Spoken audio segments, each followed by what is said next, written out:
Once upon a time, in a faraway village called Ogodo, there lived a man named Chike. Growing up as a child, Chike was constantly ridiculed by his classmates and schoolmates at large. And this saddened him greatly. He was often referred to as Dirty Fatty because of how fat and dirty he looked. His uniform was always very dirty, but Dike was a very intelligent boy. Dike preferred to read and eat rather than have his bath. There were times he would smell so badly that Mama Dike would have to chase him around the entire compound just to get him to have his bath. But he was a very sweet and loving child. He was all she had, and she was all he had.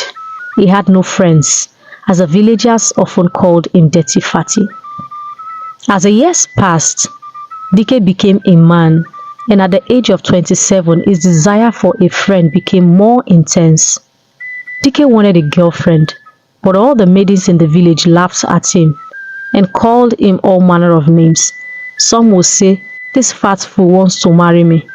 What can this one offer? This one that can never amount to anything." They all laughed at him, so he felt so lonely. Mama Dike kept encouraging him that one day he will find that one woman that will be with him and respect him no matter what. He couldn't walk freely without someone somewhere calling him a name in mockery. Everyone in the village had written him off. Some described him as that fat fool, but his mom never stopped believing in him. One day, he met Mandy on his way to the farm. She was going to the stream to fetch some water.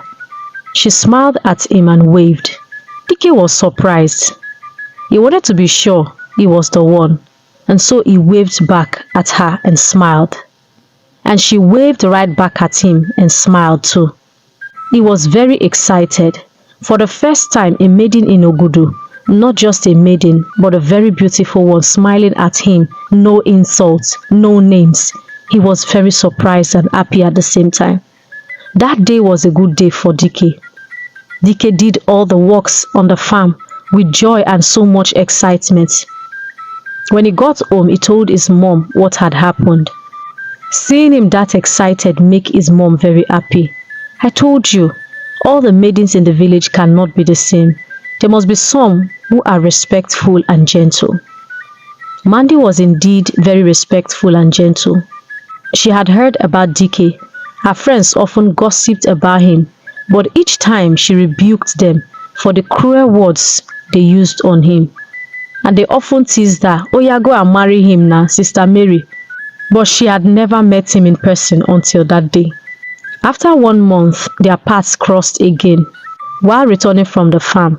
And this time, Mandy asked him, "How are you?" "Me?" he said. "Yes, you." "I'm fine. And you?" "I'm very okay," she said. "My name is Mandy. And you're Dike, I guess." He was both surprised that she knew his name and that he also spoke with her. From that day onwards, they became very close friends and they saw each other often. When Mandy's friends heard about her friendship with Dike, they laughed at her, calling her all manner of horrible names. Friend of a bastard fool. Some stopped being her friends just because she became friends with Dike. But she didn't care. Each time she walked with him, people laughed at them. She didn't pay any attention to any of them. Neither did Dike. As long as he had his friend by his side, he didn't care. Mandy's parents were so kind. They never ridiculed or called Dike names. They felt he was a human and a man despite his status. They were happy with him without minding how he looked. They believed God could change anyone's story, so they were very pleased with him. Dike had the gift of planting. Whatever he planted blossomed. Nothing died in his hands, and he always knew the best seeds to plant and how to plant them and when to plant them for maximum productivity. When Mandy realized he had such gifts, she advised him to expand and take his mom's farm seriously. By expanding his planting range, adding more variety of crops and turning it to a real business so he could sell the produce from the farm. And also he started working on people's farmlands. He would weed their farms and help them plant their seedlings. His planting skills became known to the villagers. He was highly sought after because of his magical hands that prospered whatever he planted. With our help, he started farming as a business, and it turned out to be a very good one for him. He planted a variety of crops, adding poultry, fish farming, and lots more. She became his best friend and confidant. She taught him how to take care of himself. With her help, the once very dirty and smelly Dike became clean and neat. One of Dike's childhood problems and the cause of his obesity was that he loved eating a lot. Being the only child of Madike, she gave him everything he wanted. So giving him a little more and yet a little more food became a lot more food, which turned into a bad habit of eating. Mandy helped Dike cut down on his food intake and also helped him to exercise. They started jogging around the entire neighborhood every single day at a designated time. Initially, it was very difficult for Dike, but gradually, it became a habit for him. And this helped him lose a lot of weight and looked all put together. When the maidens in the village noticed the change and how good looking Dike has become, they were all surprised. Some later approached him trying to be friends with him, but he never listened to any of them. One day while at Mandy's place, he caught sight of a mirror. Looking at himself, he remembered how fat and dirty he was. He remembered how he had been humiliated and was called all manner of awful names. With tears of joy in his eyes, he sincerely appreciated Mandy. "You're the best thing that has ever happened to me. I was a nobody, insulted and despised by everyone. But you came into my life and you changed it entirely. Because of you, I now have a business. And those who once rejected me now wants to be my friend. Are you sure you're not my guardian angel? I hope you won't disappear one day." "Oh, stop it. You make me cry." "It's okay. We are friends, and friends look out for each other. I'm just doing my duty as a friend," Mandy said. Meanwhile, the throne of Ogudu Kingdom was under a serious threat. The king had 5 daughters but no male child. He was at the risk of losing the throne to another if he didn't provide an heir. He was given 1 year to provide a male child, after which another man would be chosen by the kingmakers to be crowned the heir apparent to the throne of Ogudu Kingdom. And as soon as the king dies, the heir automatically becomes the king. This was a serious concern for the king. "How am I supposed to get a son within a year?" he said. "My wife has passed the age of childbearing, and I'm not going to marry a second wife. What if I get a second wife and she gives me a female child again?" There were a lot of what-ifs in the heart of the king. He loved his wife dearly and his children as well. He didn't want anyone to tear apart the peace and joy he enjoyed with his family. He was a king who feared God and eschewed evil. He believed in one man, one wife. His wife advised him to take a second wife, hoping she will bear a male child in 9 months. "But what if she gives birth to a female child? I'm not ready to trade my peace and joy for a throne." The queen felt so sorry that she couldn't give him a male child. "Don't worry, it's not your fault. God has given us 5 beautiful daughters, and I value them more than the throne itself. I will do anything for my girls," he said. Since his mind was made up that he wasn't going to get a second wife, they all left him, waiting for the day of the coronation, when the heir apparent will be crowned. The day of the coronation came, but while the processes were still going on, the king's pastor walked into the scene and declared that the king and the queen had a son. "How?" they all asked in amazement and surprise. "Ask your wife and you'll understand what I'm talking about," the pastor said. Then he turned to his wife and asked, "Honey, do you have a child? Or have you ever given birth before apart from our 5 daughters?" The queen broke down in tears as she wept bitterly. "What is going on here? as the king asked in confusion. "Can someone please tell me what is going on here?" he said. "Just let her take her time. You will find out soon," the pastor replied. After sobbing for about 10 minutes, the queen then narrated what had happened. She said, "I was returning from the farm very late one day. I was just 16 then. At about 8 p.m., I saw a group of young men near Abuna Street. I didn't like the way they were staring at me, so I ran away. But they caught me and brought me to a young man whom they called Prince, and he raped me. I didn't know them, and it was night, so I couldn't recognize their faces. And I had no one to fight for me. Just a poor orphan who lived alone in the very old hut of our late parents. I couldn't have done anything. But I remember that the one who raped me was called Prince. I didn't know if he was a true prince or if it was just his name. When I realized I was pregnant, I struggled alone, suffering with the child. There was nothing I could do, but I had to give birth to the child. After giving birth, I realized I couldn't take care of the child and myself. And so I placed the child in a basket and hid the boy at the entrance of Ogudu. I couldn't take care of the boy. I'm just a poor orphan.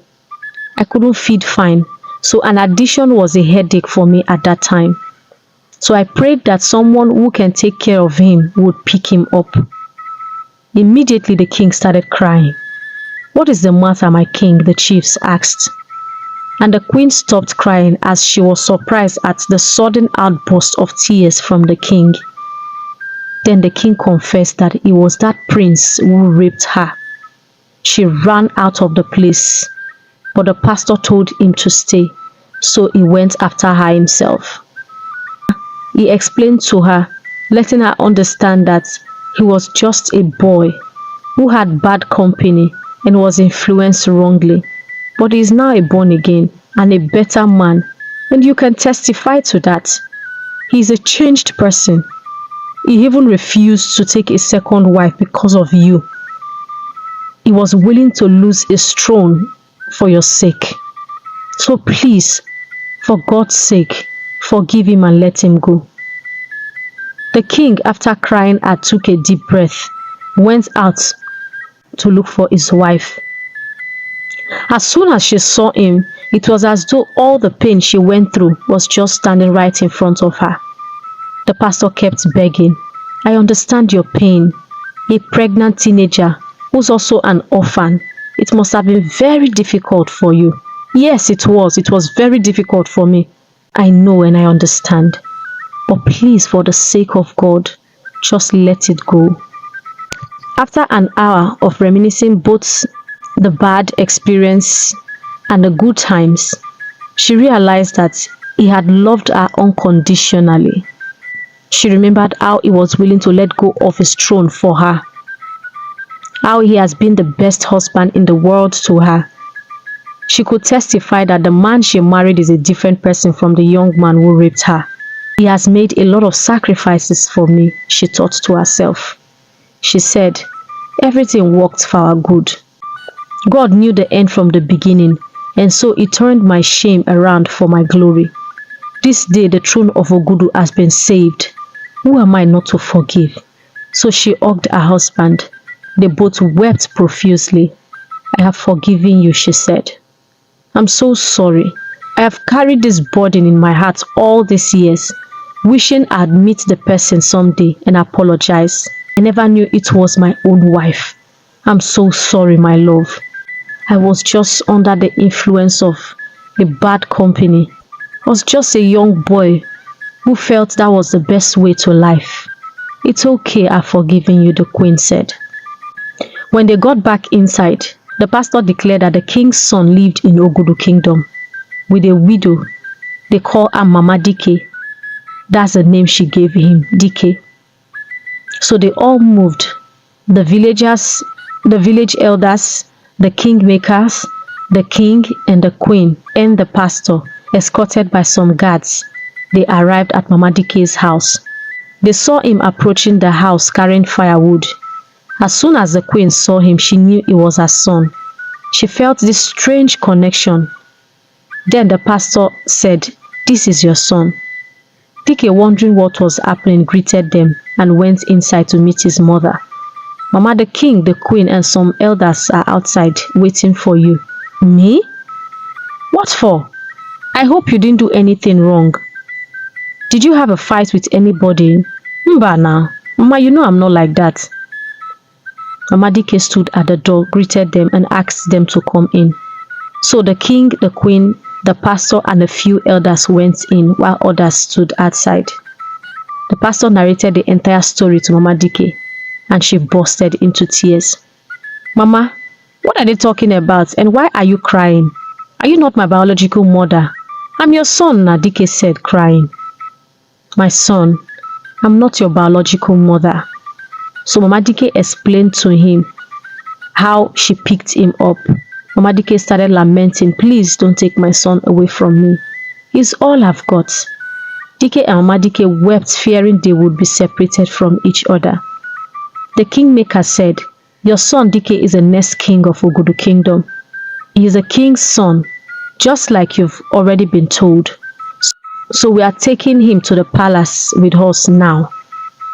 You will be crowned heir apparent to the throne of your father. You can no longer stay here." Dike said, "I will only go with you on one condition, that my mom goes with me." His request was immediately granted. Mama Dike was given an apartment in the palace, and she lived with them until the day of her death. And so he was reunited with his biological parents and siblings. And with Mama Dike by his side, his joy knew no bounds. After 1 year, Dike threw a grand royal engagement party as he proposed to Mandi. Mandi visited regularly. Sometimes he went to visit her, and to shame her friends and the villagers who insulted him, he went with a convoy, leaving them speechless. Her friends and those who mocked her for being friends with Dike were left speechless and shameful. They realized that indeed there's hope as long as there's life. They understood the importance of life. Dike and Mandi were royally wedded in a grand style after 2 years. The king died after 7 years of reuniting with his son, and side by side Dike and Mandi ruled Ogudu in peace and love. The land prospered and knew peace all the days of their lives.